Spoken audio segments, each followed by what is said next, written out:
Socials, you can find us at TV47 News, at TV47 News KE, or at George Maringa_. Use the hashtag Daily Report, hashtag Power and Politics. And on our guests tonight, we have Mark Bichachi. He is a communication strategist and analyst, as well as Stephen Degwa, an international relations expert. We shall also be joined from the United States by James Stanley, a political analyst, Benson Cheserek, another political analyst, as well as George Manyange, a freelancer based in the United States of America on that election.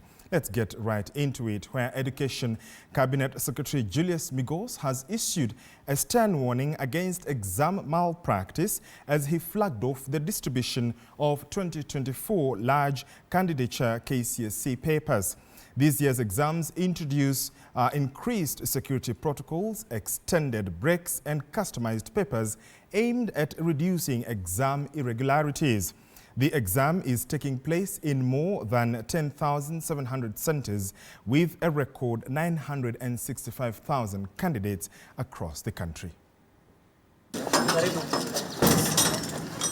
At exactly 7 a.m. Monday, Education Cabinet Secretary Julius Migos flagged off the distribution of the 2024 KCSE large candidate examination papers, delivering a stern warning against any form of exam malpractice. Candidates should therefore continue to make all their final necessary preparations, and any person therefore who is found compromising the integrity of the examination will be dealt with within the law. Now in its third week, the 2024 KCSE exam officially began on October 22nd. Monday sessions kicked off with candidates tackling English functional skills at 8:30 a.m., followed by Chemistry Paper 1. This year's exams are being administered at 10,755 centers across the country, marking a record-breaking participation of 965,501 candidates, up from last year's 903,138. This year, we have 965,501 candidates registered to sit the KCSE examination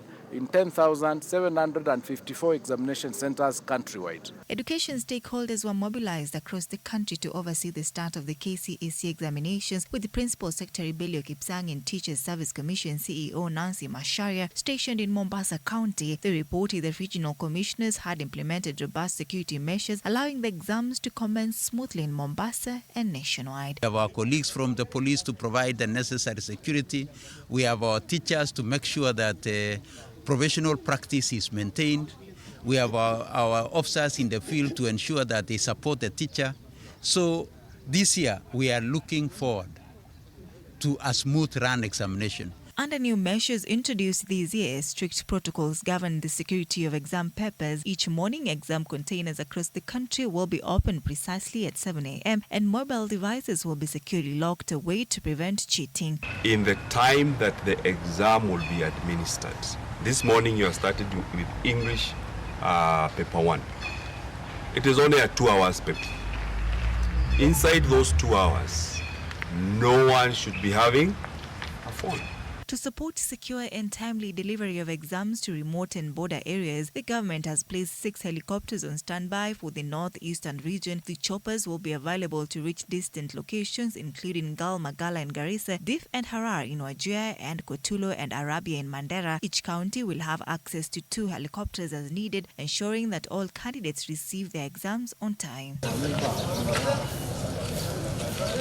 A notable change to the KCSE schedule this year is the extended break. Instead of the typical 30-minute interval, students will now have a 2.5-hour break between morning and afternoon exams, allowing time to recharge before tackling the day's second paper in the evening. This adjustment was first introduced in 2023 and appears likely to become the new norm. As part of security enhancements, the Ministry of Interior has deployed additional personnel to examination centers to ensure a smooth and incident-free examination period. PS Interior Raymond Omolo indicated that extra security measures have been put in place in regions prone to insecurity, with candidates in these areas transferred to safer locations to ensure they can complete the examinations without disruption. Kule katika Tana River na kwingine kote ambao kulikuwa na shida yoyote ya security, ministry ilipanga kuondoa wale wanafanya examinations, wale learners wakapelekwa kwa centers za security agents like